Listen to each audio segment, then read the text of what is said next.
Is what it was and what it shall be. We're back again. Today's video, Spirit War Boot Camp number 84, and this one is called the Plasma Life Hypothesis. So, how's everyone doing?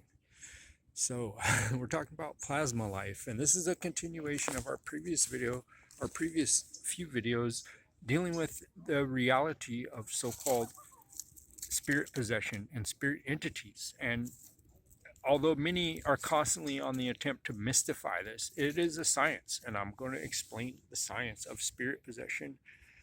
And we're going to go all the way back in history talking about it. But first, we're going to start at the level of the pure science. So, how does, where most people refer to like ghosts and spirits and apparitions or demons or all these angels, like, that's not how science would refer to it. They would probably refer to these things more as a coherent plasma field or a coherent energy field. So a lot of people may not know what plasma is. There's various types of plasma, right? Like there's blood plasma, but that's not the type that we're talking about right now.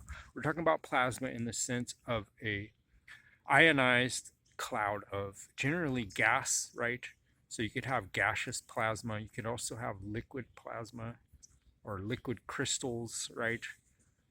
So, but it has to do with charge, okay? And the structures that are formed by charge, like how charge has kind of a life of its own, and then it obeys different types of behavioral patterns that are distinct from other forms of matter, like liquids and gases and solids and so on. Although all of these structures can exhibit a highly crystalline or a highly ordered, a regular, repetitive ordering system. They call this tessellation in geometry. So it's like you take one unit like a cube, right? Like a cube is a really good tessellating unit because once you use the cube, everything's completely regular. There's different tilings and tessellations that you can do where you combine multiple different forms. Like you could tessellate a 2D plane with all hexagons, you could do it with all squares, you could do it with all triangles, but there's certain shapes where you have to come up with trippy combinations. Like one really popular combination is triangles, squares, and octagons. Like you can tessellate that with that, or you could combine triangles, squares, and hexagons. There's all different ways to do it. So, but there's rules, what I'm saying. It's not infinite. Like the number of combinations, it's not infinite. There's a set amount of different combinations of things that can tessellate in different dimensions, like in 2 dimensions, 3 dimensions, and above. Okay, and so this is important to understand when we're dealing with coherent plasma phenomenon, right? But what we're specifically talking about today is the plasma life hypothesis. So what is that? Generally in biology, they define the characteristics of life, and there's various ones like ingestion, excretion, replication, self-confinement, self-organization, and so on. And plasma configurations, shall we say, or self-organizing plasma fields have demonstrated most of these, if not all, of these characteristics that are generally associated with life. And so we're just going to have a little brief overview of the science involved, and then we're going to, in the end of the video, we're going to talk about how this integrates with our previous videos. So first of all, the plasma life hypothesis is based on the observation of what's called plasma structures, and there's various different ones. Like a lot of people who are into astronomy and stuff like that, they know about plasma filaments. So it's kind of like a long tube through space, so-called space, that's composed of highly charged particles, and it can transmit energy and information back and forth over what we would consider massive distances, like much, much larger than our solar system, even galactic scale. These nebulae can be incredibly massive, right? Like in general, there's like a whole galaxy in one sense could be considered just a nebula, which is, our nebula is a Greek word for a cloud, or one of them. This is where we get the word Nephele and Nephilim. These are cloud people, okay, whatever Graham Hancock and all these stupid ass retards, Zachariah Sitchin or whatever, all these people are trying to tell you about the Nephilim, or some preachers on the internet. They're fucking retarded. They don't, or at least they assume that you're retarded, right? Because if you just basically read Greek, and there's a huge variety of Greek mythology dealing with this very phenomenon of what I'm calling intelligent organized plasma fields, okay? They call them the Nephele, which means a cloud, okay? There's a whole cast of these, what's called nymphs, right? So nymphs are water spirits, right? But in this case, a Nephele is a group of nymphs that are based on coherent moisture plasma clouds. Okay, this is why they call clouds Nephele in Greek. And people have all these different names. They say the Nephilim means the fallen ones. Well, yeah, because clouds fall to the earth in the form of rain. Hello, okay? People are so retarded. They're so retarded, and they're so off base on everything, and that's a big reason why I'm doing what I'm doing. But so if you look at the myths in ancient Greece, they talk about these Nephili, like Zeus will take the form of a cloud to go hide. Even Odin does the same thing, right? He takes the form of, because he's a sky god, he takes the form of a cloud, and he can mimic other people and fool people, so they perceive this cloud as whatever he wants. Because if you think about clouds, they're amorphous. They can change their shape. They're not rigid like solid matter that our bodies and bones and stuff are made out of. Even fluids, like there's, and that's the other thing. So this gets into the metaphysics of why I'm talking about spirit war, because in my hierarchy, matter is the excretion of spirit, and spirit is upstream from matter in a causal sense, right? So, and ether and energy and plasma and all these things are much easier to manipulate. They're very soft. It doesn't take tons of force to control them. And it's, in fact, the control of these types of phenomenon are more about subtlety and gentleness and extremely fine refinement. And just by that same token, applying a tiny amount of force on the plasma scale, on the spirit scale, on the energetic scale, can control massive tons of cascading effects on the material scale. And so for me, just from a point of efficiency, you know, if, as we exist in the material world, the most efficient way to exert a positive influence on our environment is through this plasma scale. And the rulers of this world know this, and that's why they use what to control the mass. They use electricity, radio frequencies, like television broadcasts, internet signals, so-called signals intelligence, right? This is how they really control the world, because it's resource effective, right? It's very resource efficient. It's not like flying a fucking F-15 over here and there with fucking hundreds of gallons of jet fuel, or like trying to steer some kind of aircraft carrier around, or a submarine, or all these fucking tanks and whatever, even drones. Like, if you are on the plane of spirit, like, that's just all mostly for show. It's like to make a big noise and like have a big flashy show, but everything is really controlled on the spirit plane, and nobody knows that. And it's because of a deliberate miseducation of the masses, okay, that where people even think in such a way on the material plane. It's deliberate. They want to obscure, obfuscate, and hide the spirit plane. And so now let's talk about specifically the science of plasma. How does this thing called the plasma life hypothesis arise? So they observed within plasma organization, self-organizing plasma, and they form various different forms. Like I mentioned, filaments. So like I said, that's a long, fine tube of plasma energy and charge that flows in a tubular formation, right? Then they have what's called plasma spokes, right? So a lot of people, you've seen those little devices they have where, you know, you touch the little globe and it has a little spark that goes out. Those are spokes, right? Because like, just like on a tire, the spokes radiate from the center, but they have a coherency, and they're generally also tubular. Even though they're dynamic and they're kind of in motion, they're tubular. And so you can have a composite where you got one type of charged particles flowing on the surface of it, and then something else is being moving around internally through these different vortical patterns. And so that's what differentiates a spoke. Now, another structure they form is what's called knotted flux ropes. So if you look at these coronal mass ejections and different things on the surface of the sun, so-called, right, these are forming what we call knotted flux ropes. So not only does it have these little spokes, but it's a composite of multi-spokes that are like woven together. And so they're interacting. Okay, now lastly, we have plasmoids, and these generally tend to be somewhat spheroidal or ellipsoidal in structure, like little ball lightning and stuff like that. And these can form on a massive, massive scale, like bigger than the planet Earth and so on. This is what the conventional theories say, at least. And so what they've observed with these things is they demonstrate a lot of lifelike behaviors, right? They have self-preservation, they have self-confinement, they feed. In other words, they can go seek out and absorb energy from other sources and incorporate it into themselves and use it to sustain their structure, right? That's what life forms also do, right? And also by doing so, they're demonstrating awareness and intelligence. So they can perceive their outer atmosphere and know where in the external world there's resources that they consider desirable, and they can avoid things that they don't like, right? So they have discernment. So they can identify differing types of conditions in the external world.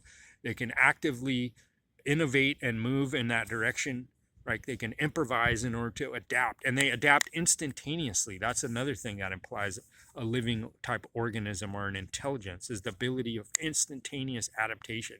And not only do they adapt over like in a small confined area, like if you're thinking about a membrane of a cell or something like that, not only do they adapt on the surface level, but the whole plasma coherent organism, these plasmoids or these different structures, will adapt to changes that are occurring at a distance. So in other words, the collective of this plasma entity or this coherent plasma field will adapt over its whole structure.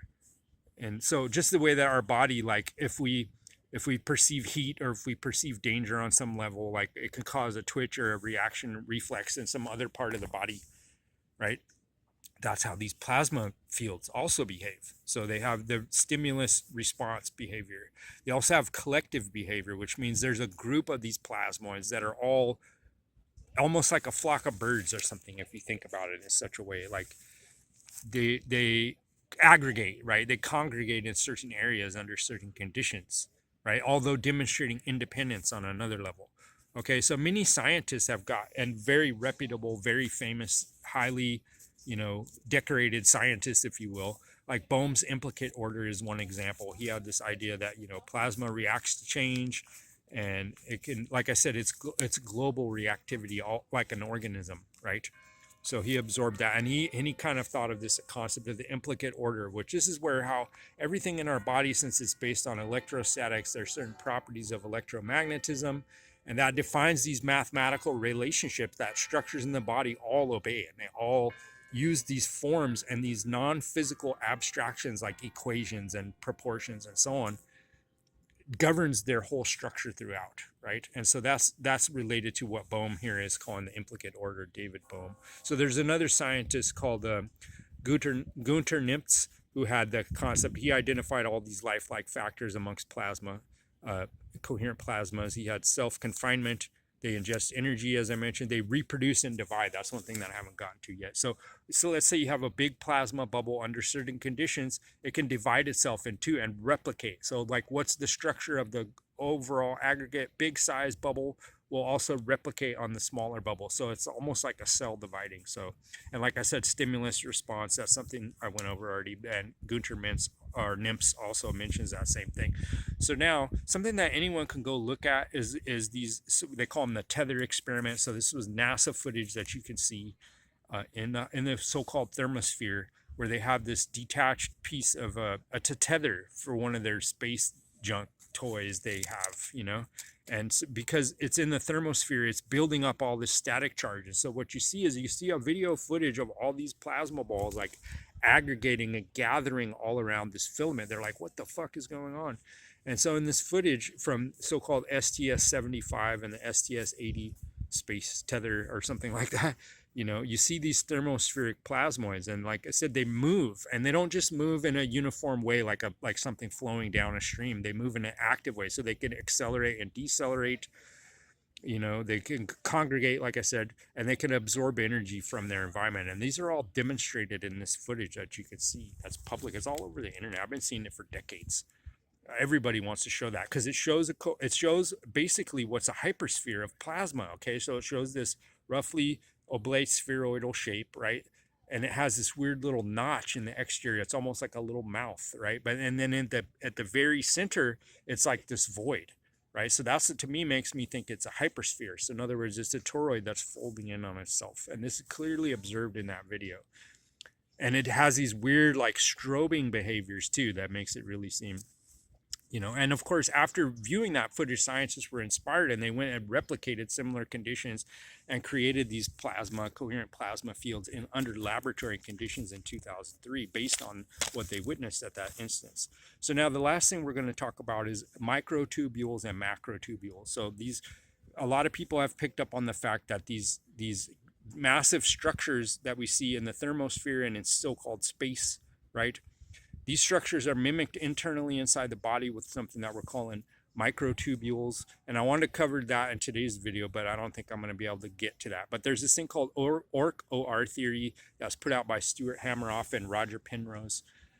right? And they have this theory, and it's all about microtubules and the overlooked functions of microtubules as this like electrostatic communication network within the body, and it's highly tied into what I'm talking about with all these different plasma phenomena. But what I'm seeing is when you look in the body and you see these tubulin proteins, right, that compose these microtubules and these highly ordered geometric structures that have like piezoelectric properties, superconductivity under certain circumstances. I think they call it super radiance. They have these crazy optical properties. So these are intelligent electromagnetic structures. But what we're seeing is that in space and in the thermosphere, we're seeing these plasma structures that are mimicking those same kind of design principles and also those same functions. And what's proof of this hermetic axiom, as above, so below, if not this correspondence, this very, very precise correspondence between these like galactic scale or cosmic scale phenomenon and these super micro phenomenon within the cells of the body, right?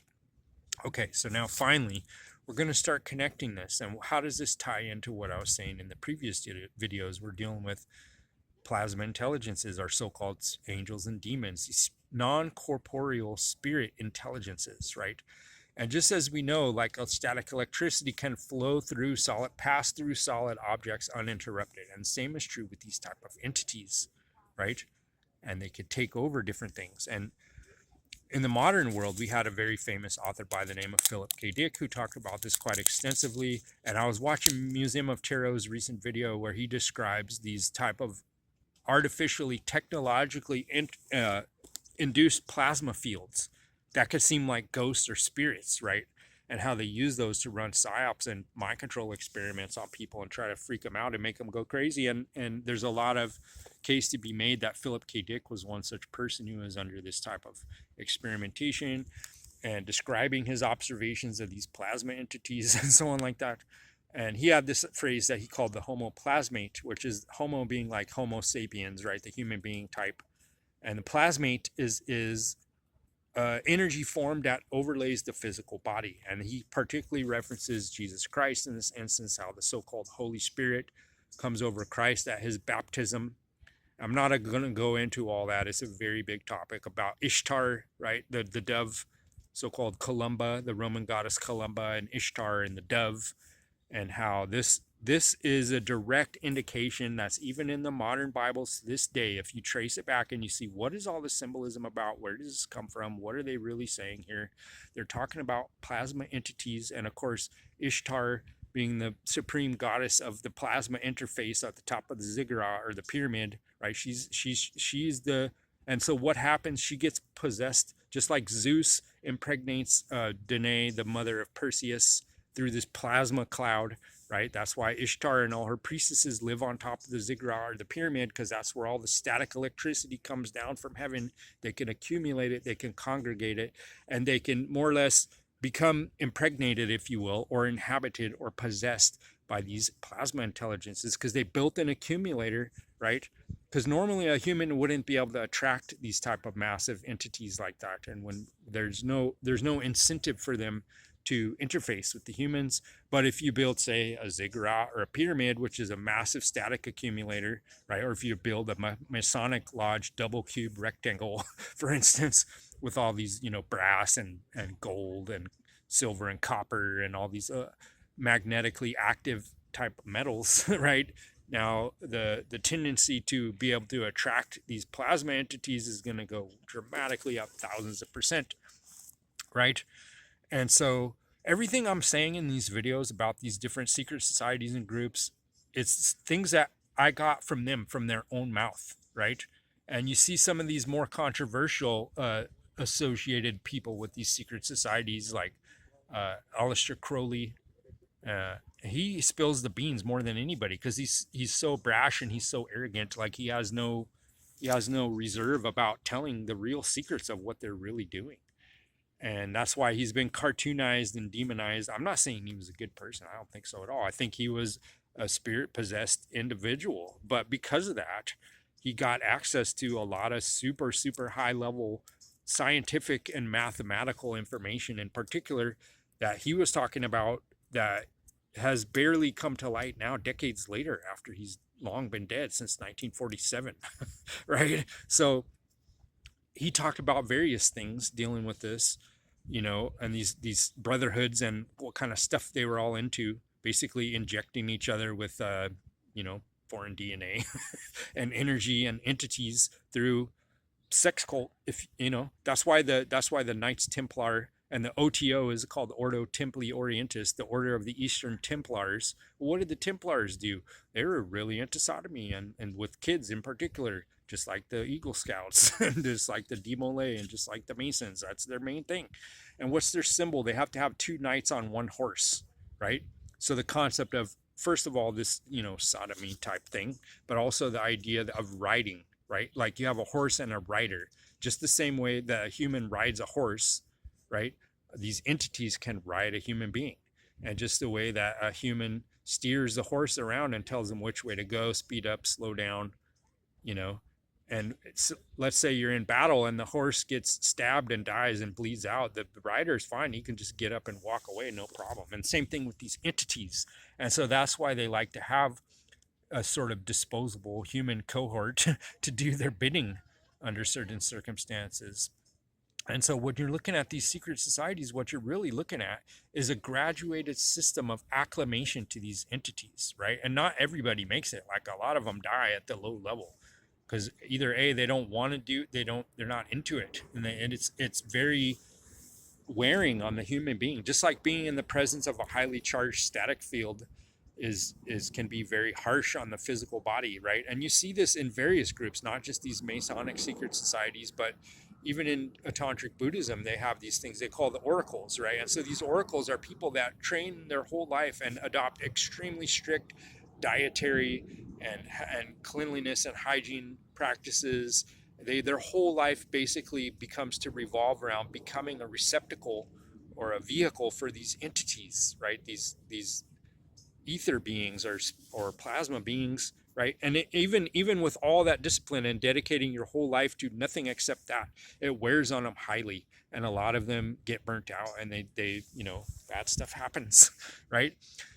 And so and so when you look back into history with people like John Dee, well, why did John Dee want to have Kelly be his scribe and be his scryer and look into the glass and become interface with these entities? Because Dee was smart enough to know that it's hard. It's hard on the physical body, and he didn't want to be subjected to that. And that's why various elite classes throughout society always want to have a proxy for them that becomes their interface with these entities. And back in the Roman times and the Greek times, they had the Cumaean Sibyl and the Delphic Sibyl, right? These priestesses who basically from pre-pubertal era would have, a lot of times they were so-called mutilated, right? They have their breasts removed and so on to change their hormonal balance so that they don't ever enter into this, like, they call it menarche. That's when the females start to menstruate. So they get them before that happens, and they try to preserve this artificial, and they do the same thing with the males too. They cut their testicles off and even their penis in some instances to change their hormonal function, because they considered that to be ideal for this possessed state. And so that's why you see all these, they're called Gali, Galli, again, coming back to Ishtar and Cybele, these ancient, Babylonian and Near Eastern Mesopotamian goddesses, right, of hermaphroditism and having, sexual bondage and sexual slavery of these pre-pubertals. How is that different from what's going on now? Is the only difference is people don't talk about the spirit possession angle of it, because they, first of all, don't fucking understand it, number one. But they don't want to believe it. They don't want to think about it. They don't want to look at all the evidence that's right in front of their face from people that are actually insiders in these groups, right, are telling you everything you need to know about it. So why am I telling this in the spirit war? Okay, let's say that you can go look for yourself and see that these Masons and these Jesuits are all obsessed with the Goetia, and they're obsessed with the Enochian calls and all these different things to invoke these entities. That's not hard to find information. It's very well known. No one disputes that. Okay. Now people could say, oh, well, that's bullshit, or they're just LARPing, or that's not really real, or you could also say, like, okay, well, they're just putting that out for mass consumption, and that's not really what they do, or that's not really what they're about. Well, okay, you could make all those arguments, but the question becomes, why are the most valuable works of literature in the world to this day, like grimoires, these one of a kind hand printed, oftentimes they're printed on human skin and even various other more bizarre materials. Like, why would someone go to all that trouble to do something that has no practical effect? And why in every country in the world do you see, these Rothschild bankers like Macron? Why do you see the Jesuits at the top of every single government? Why do you always see these Masons and all these different secret society groups, you know, running everything from Nazism to the U.S. federal government to these secret societies and secret orders to the big tech bros? You think they're not all into this, doing their parabiosis? They're doing the exact same fucking stuff, but people don't know what it is or why it is. And most importantly, this is the whole purpose of the Spirit War series, is to tell you there's a technological infrastructure being put in place, and it's getting more and more intense every day. And it has to do with exactly what I'm describing to you right now: the use of plasma and field effects to control the behavior of human biological specimens in a way that's invisible, incomprehensible, and indefensible for the common person, because they're not educated about plasma. It's the open secret of all physics, right? People go to physics, university for physics and this and that, and they get their PhDs and everything like that. But if you want to look and see what fraction of those people are being taught plasma physics, very, very low, very extremely low. And especially at the public level, like if once you're in a PhD level, you start to get a little bit more privileged. But the highest grade, highest paid professor or PhD or so-called researcher in the public domain is a fucking turd compared to these people that are in the special access programs, that are in these proprietary programs of commercial groups like corporations, right? And things that you don't even know about, things that are completely black book off the books. That's where all the real shit is. The university stuff is more just like their filter feeder for where they go to recruit people and try to identify talent. But you don't get any of the real teachings until you're at a much, much higher level. And that's for a reason. They don't want the masses to understand this information. Okay. So that's a lot. We're almost at a half an hour now. So this is the importance of what I'm trying to talk about. The plasma life hypothesis is very real. It's very easy to verify. But what I'm doing is I'm connecting the dots between the scientific world on the one side and the realm of the spiritual world with these secret society networks and these, esoteric religious theorists that are doing exactly what a person would do if they understood this type of science and were trying to translate that into architecture, earthworks, and geomancy, and secret societies, compartmentalized structures of these hierarchies within the secret societies. These are all things that you would do if you understood this science and were trying to implement it in a controlled way through compartmentalization into the world. This is the exact structure that you would use, and that's not a coincidence. So hope everyone's enjoyed Spirit War number 84. I think in the next 85, we're going to talk about the OR theory of Stuart Hameroff and Roger Penrose, and the profound biological implications of this theory, as well as the psychological implications and the implications for the Spirit War. Thanks for listening. Talk again soon.